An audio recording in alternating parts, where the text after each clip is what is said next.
What's up, everybody? Welcome back. John Levesque here, and I am joined again by my buddy Yash Agarwal. How you doing, Yash? Hey John, I'm doing good. How are you? I'm doing good. I'm excited, man. Recently, it's been announced that I am taking over the Power Virtual Agents community. It's part of my added responsibilities and what I'm doing, and so I thought it would be good, to start talking about bots. And so, lucky enough, you came to me and you said, John, I have some content to make about bots. And so I was like, oh my gosh, it's perfect timing, Yash. So Yash, what are you going to show us about bots today? First of all, many congratulations to you on the new role and acquiring or, getting on the Thank you. PV8 team. So Thank this is you. really awesome. I'm very happy about that. Today, what we're going to do is we're going to see an additional way of how we can authenticate our customers when they are interacting with the bot. And this is important because we might have some important information that we want to show the customer, and we want to make sure that it is the right person that is accessing that information. Nice. So we'll see how we can add a very small, sleek layer of authentication using Power Automate. So let's go for it. Oh my goodness, two of my favorite things coming together, bots and automate. Okay, sweet. Awesome. That's going to be fun. Yash, go ahead, man. Take it away. If you have a couple of slides for us, why don't we pull those up? I think you have permission to share. You do? Sweet. I do. All right. So again, as I was saying, we'll be talking about how we can add an additional layer of security for external users, basically customers or people who will be accessing this bot outside the organization, and how we can, add that additional layer and mask important information and start making our bot more intelligent about that. Very cool. Quick introduction on me. So I'm Yash Agarwal. I'm a developer based out of India. I'm a Microsoft MVP and an MCT for business applications. And you can follow me on Twitter and my blog from the links provided on the screen. And you can scan this QR code to connect with me on LinkedIn. I'll also have those down in the description. Go ahead and click them, get connected with Yash. He is super helpful. He's even though he has a million people reaching out to him, he always answers everybody's questions. Every time I see someone reach out, he always takes the time. So definitely get connected to Yash. I try to reach out. I try to answer everything. But so again, what we'll be talking about today, Power Virtual Agents, and we'll be interacting with CDS data. And we'll see how we can ease the customer interaction process and use a one-time password facility using Power Automate to authenticate the users and get them through the data. So let's get started. And I'll talk a little bit about the background of this problem that we're trying to solve. So let's say, for example, there's a company which is handling a claims processing solution using the Power Platform, and the data of the customers whenever they try to file a new claim is stored in CDS. So I'll take this particular record for here. It's like whenever a person is trying to file a claim, for example, this is in my name, Yash Agarwal, I'll file a claim, and along with the date, it goes into CDS, and an auto number field is here, which generates a claim ID, which is unique to every record. And this ID is shared with the customer so that they can track their claim request, what is the status of the claim back. And then internally, the claim agents and the company can get more details from the client, like whatever the policy number is, how much amount they are claiming, what is the category, and when was the date submitted, and who's the service agent assigned. It's like an entire process which is running in the back end. Nice. But Love that you built a whole insurance system here in model-driven apps. Very cool. Yes, it also has a business process flow that has a guided experience and everything. But for this one, we're just going to look into this comments field, which we want to send to the customer as a response when they are trying to track their claim request. So as you can see, there's some sensitive information that we have here, like social security number and the amount of the claim, what is the status of that. So we just want to be sure that a proper customer who's entitled to this information is only accessing it. Anybody with this claim ID or randomly entering some numbers don't get access to this information. Nice. Okay, so we'll start creating the flow first and then add it to our virtual agent. So I'll come here to flows, and when we are creating flows for Power Virtual Agents, they have to be created in solutions. So I'm going to create a new solution first.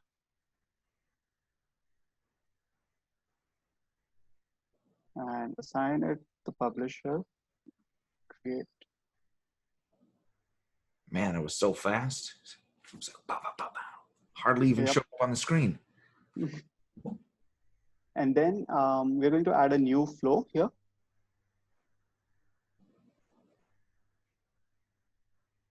That solutions experience just got a little nicer, actually. It's a new change, improvement.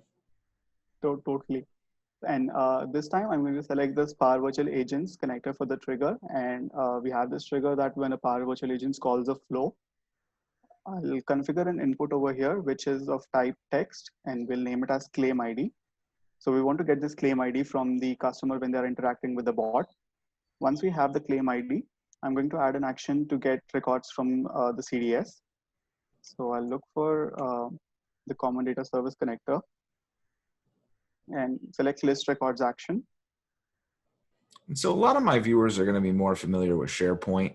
The Common Data Service is a relational database. It's where you can think of a bunch of SharePoint lists that are calling each other, that when you have a field in one like name, that's connected to a different list that then has other records. And you start to build relationships between all these. And so the Common Data Service is it just does all that for you. You have all these entities, and then it builds relationship in them. And it's a really great place to store data in an ongoing fashion rather than a point in time fashion. Yes, and this setup can be replicated for SharePoint as well. It's just mapping all those actions. And if you're storing the customer email address on the SharePoint list, you can use that. So right now on this action, we have this list records action, and we've selected the entity as claims. Here, the name of my field is claim ID. So I'm using that and getting only the records which are equal to the claim ID provided by the customer when they're sending the data from the virtual agent. And so a couple things there, make sure to point out, you always want to put quotes. Let's go back, open that up. When you're putting that filter query in and you use dynamic content like that, you want to make sure and have those single quotes around that. So right, yeah. So that way it understands that that you're actually using dynamic content. Yes, okay. So I'll run that again. I'm going to add the quotes first and just shift it over here and select the dynamic content. There you go, perfect. And then now we are adding a condition control here first. So we want to check if the claim ID that has been provided from the customer actually exists or not. So I'm going to use this expression as length. And from the dynamic content, I'm going to select the value. So we want to check the length of the number of items returned. And if it is greater than 0, only then proceed further. So this is going to check if the claim ID that is entered by the customer exists in the database or not. And if not, we want to do some set of actions. If yes, we want to do another set of actions. Awesome. And before we go to that, I'll add another action over here to initialize a string type variable.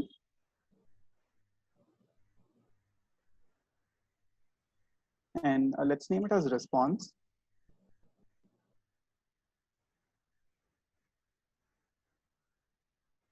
Okay, and in condition, let's say if the length is greater than 0 is not satisfied, that is if there are no claim IDs registered with the ID that the customer has entered, I'm going to set the variable over here.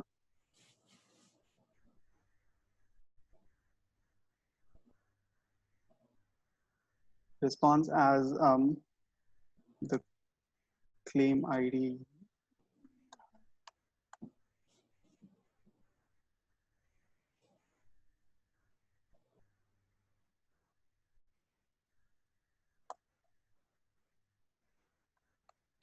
So we just want the customer to know that, okay, if they have entered something wrong, then they see the message that the claim ID does not exist and they can contact support.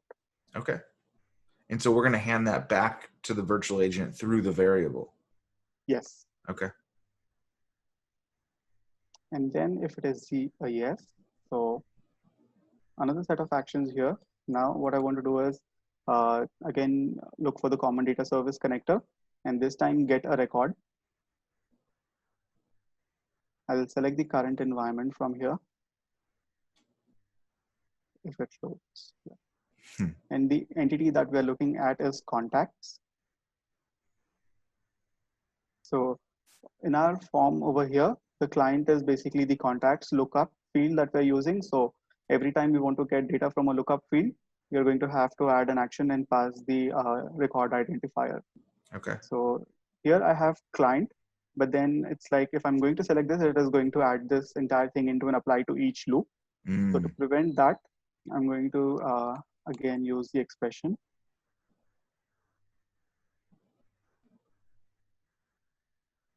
and look for the name of the field, which is the client. So um, here is my claims processing solution.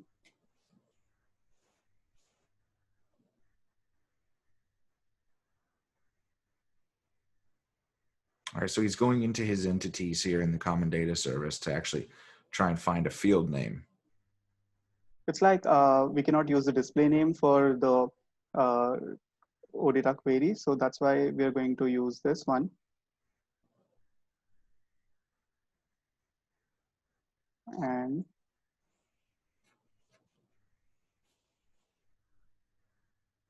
there we go. So this is going to get me the record from the contacts of the person who has created the claim request. And then I'm going to add another action here, which is an email notification.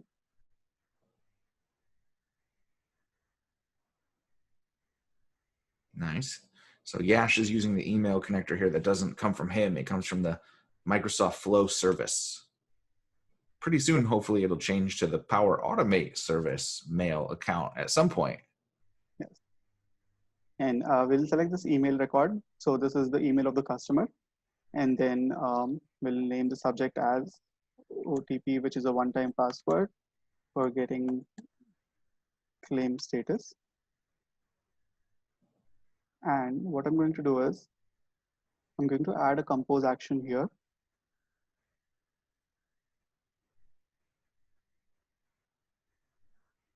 Where we'll add the expression to generate a random number. So to generate a random number, we can directly use this function RAND, and I have to provide a range. Now that we want to generate a random number of 6 digits, the first number is going to be 100,000. So 1,000, 10,000 and 100,000. And then the last one is 6 nines. So 999 and 999. So this is going to generate a random number of 6 digits for us. And that is what we're going to send over here.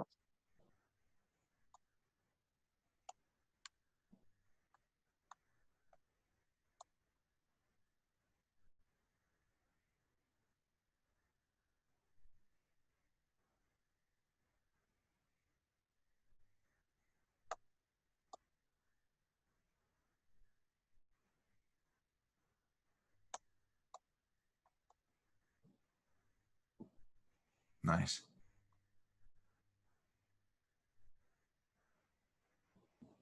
So we also want to send them this message that if they have not requested the OTP, ignore, because people might panic.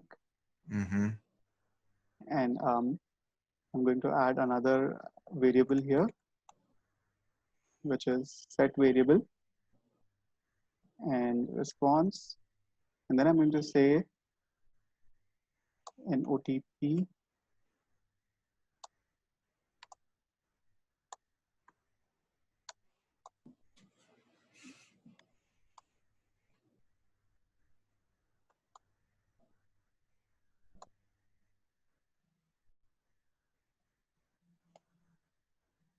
okay.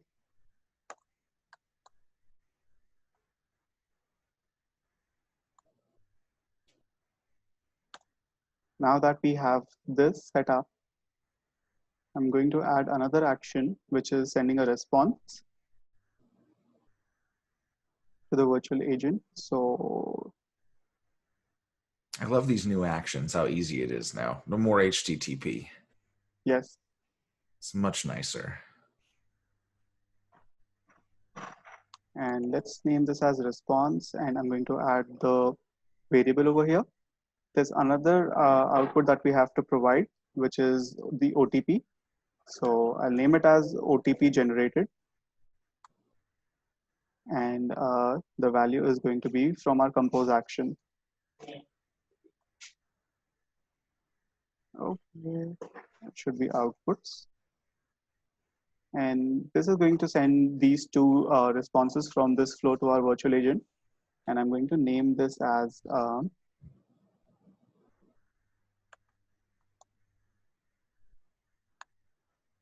and save it. Perfect. It's always a Okay, good so idea to name your flows, guys, because if you don't name your flows, you're going to have a lot that say when. They're all going to start with when. When and why and where later on. Uh-huh. Uh-huh. Okay, so I'll click done and I should be able to see the flow over here. Now this one is going to create this OTP for us, but we need one to validate the OTP and send the comment as well. Okay. So I'm going to add another flow here.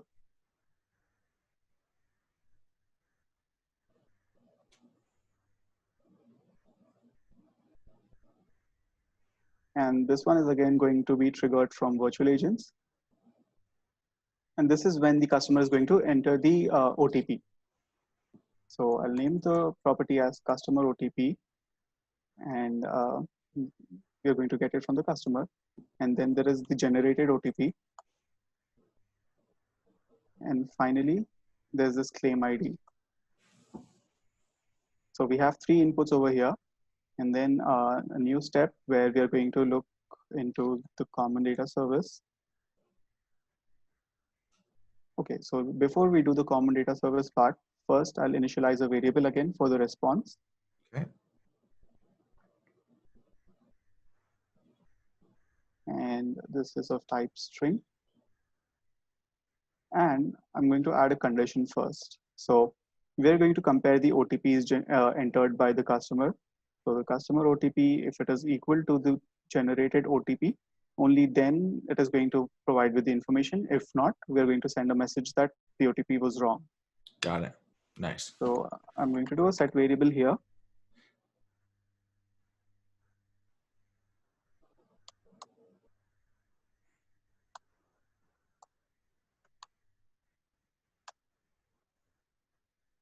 Try again, Buster.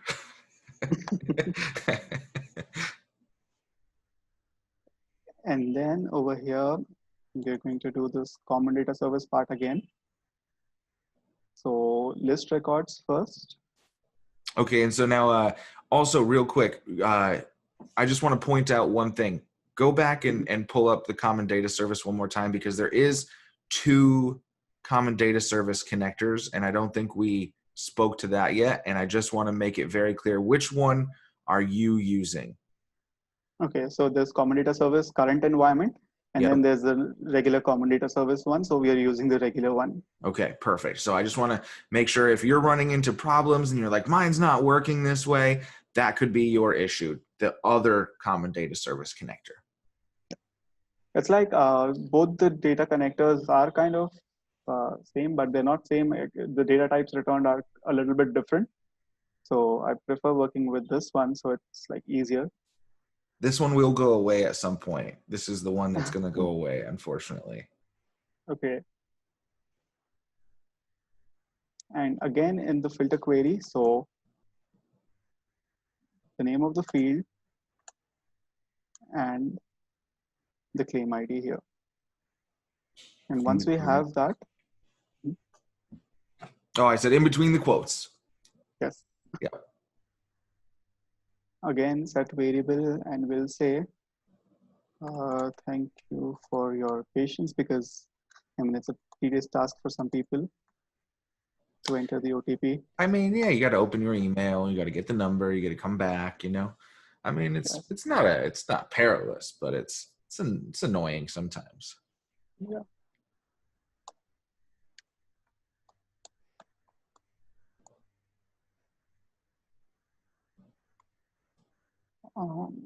We'll pass the claim ID from here and again, so that it does not go into the apply to each loop, we're going to do the expression. So first,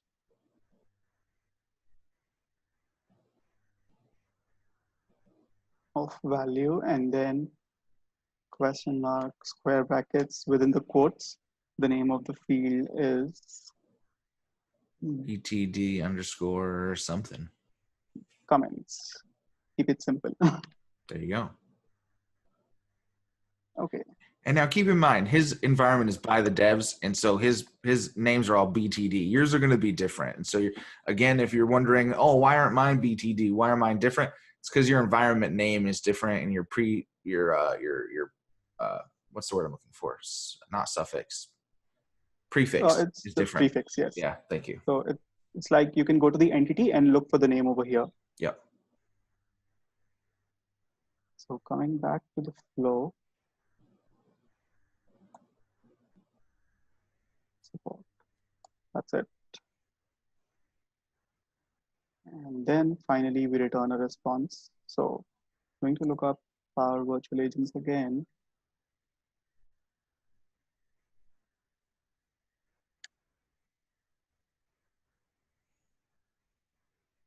Pass the variable and name this flow as get claim status.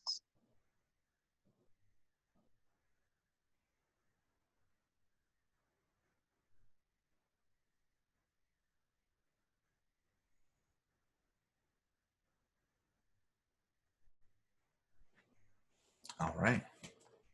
Saving, and now it's the fun part. Yeah. Okay. So now it's saved. I'll come back to the solution. I should be able to see two flows here, and both are in on status. Now we'll go and create our virtual agent. Nice. So here I am on the PVA side, and I'm going to create a new bot. So here is our bot that got created for the claim tracking part. Now we're going to customize this. So I'll hit this customize your greeting, and it is going to open up the canvas where we can start adding the actions. I'll close the test bot for some time until we do this part, and then we can test it again. So we have these phrase messages created already. I'll delete this part and I'll delete this message because we want to ask a question, and I'll add this ask a question tab here. The question is, what can I today? So ideally, it's like this bot would be helping people to create a claim request, track a previous one, maybe update and also delete their request if they've created something accidentally. But let's just do the tracking part right now. Okay. And I'll provide two options here. Create a new claim or track a claim. And as we keep adding options, it is going to keep branching out like this for different conditions so that if it detects one response, it is going to move through that direction of the conversation. And when it is equal to create a new claim, I'll just end it over here. We don't want to add anything. But when it is tracking a claim, here I'm going to ask another question, which is enter the claim ID. And we're going to identify this as the user's entire response, which is going to be a string. So it is being saved as variable one here. And Okay. once we have that, we're going to call this action from flow.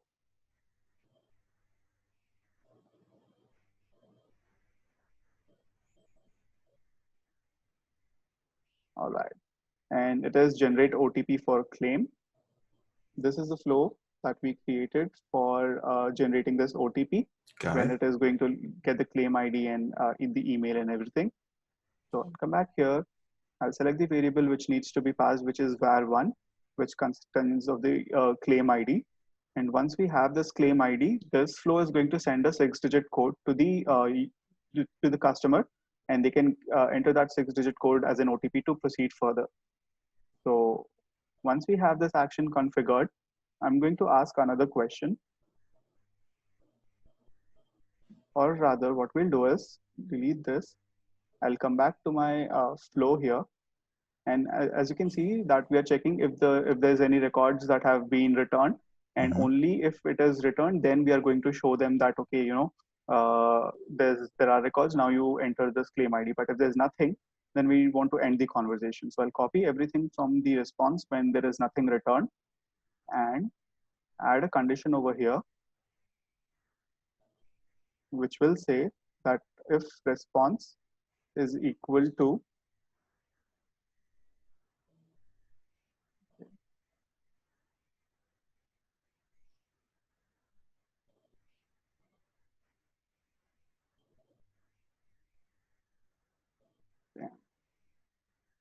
so it is not copying this. What I'll do is over here in the flow, I'll change this and keep it as false. because it has not found anything, and save it. And in the virtual agent, I'll come back here and check if the response is false. If it is false, here we can show this message. Okay, because it was too long, it was not going to put that into the condition for the string matching. Got it. And we're going to show this message that it does not match with any of the IDs, and end this conversation here. And if we have text, which is like the OTP was sent, we are going to ask a question again. And this time, we are going to ask the user to enter the OTP. And for that, we can directly pass the response, because here we are saving it in the variable that, an OTP has been generated and sent to your email. So enter that to continue further. Nice. And once we have the response thing added over here, we are again going to identify the entire response as a string and pass it to flow again. So right now, Power Virtual Agents does not support comparing of two variables in the path itself. You have to put a variable and then a hard-coded value. So for that, we'll just pass the entire thing to flow, which is get claim status with OTP. And as you can see, we have 3 inputs here. First, we have to provide what the customer has entered, which is saved in the variable 2. We can provide that here. And the generated OTP, which was from the previous flow. And then the claim ID, which we originally asked the customer to enter, which is var1. And then finally, we want to show a message, which is going to be the response 2 coming from our second flow. So what our second flow is doing, it is getting all the 3 inputs. It is comparing if the OTPs are correct, and then getting the status from here and returning the value to the virtual agent. Nice. Okay. And then end the conversation with a survey. So we have this path created completely. I'm going to save this now. This is so cool. Virtual agents are so cool. I love how easy it is to just drag and drop stuff around in this builder. I think we over on the flow side should take a couple notes. Yes, totally. Improving the user experience while creating these. So it's like we have the entire canvas to play with. Totally. Now that it is created, we can come here and test our bot. So I'm going to say hi.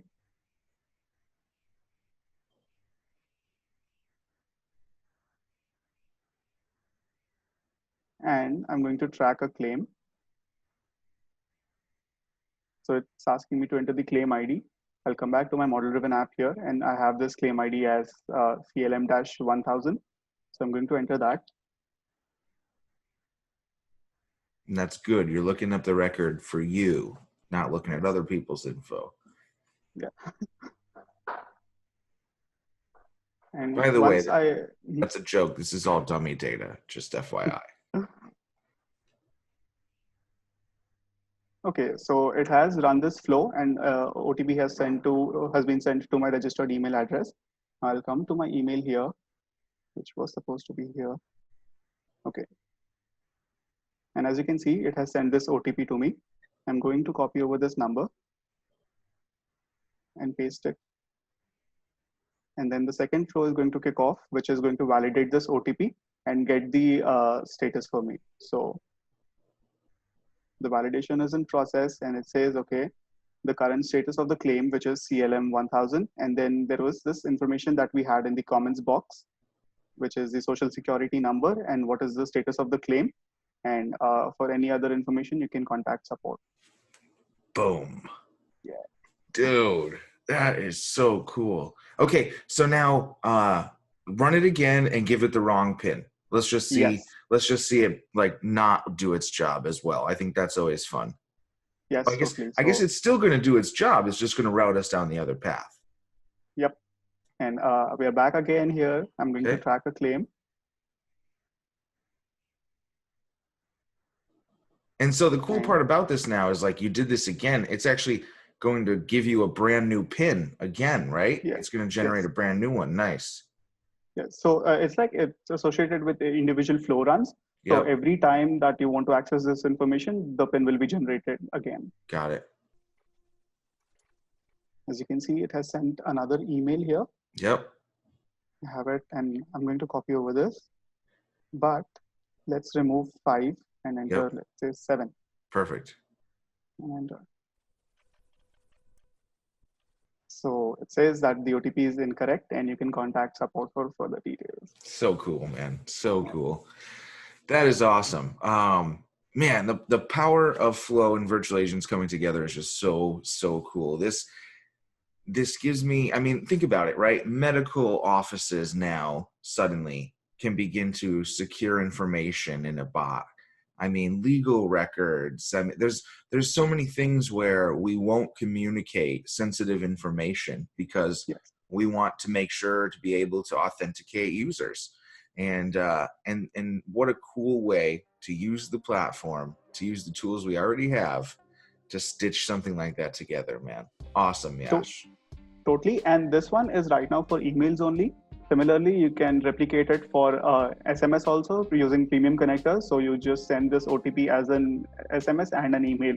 So it is convenient for the customer to access any of those. That's amazing. That's amazing. And if you want to build something like this for an internal task, you could even post these messages in Teams. There's a lot you could do here. Wow. Oh, so cool. The options and the ideas run wild as always. Man, Yash, thank you so much for coming and hanging out and teaching us how to do awesome things yet again, my friend. Thank you so much for having me, John. Awesome. All right. Well, you guys know what to do. Go ahead and check the description. There's going to be a bunch of links so you can get connected with Yash. I'm going to put a link to some of our previous videos so you can see more from Yash as well. So go ahead, click the like button, click subscribe, and hit that little bell so that you don't miss another video. Much love from me, my friends. I'll see you in the next one.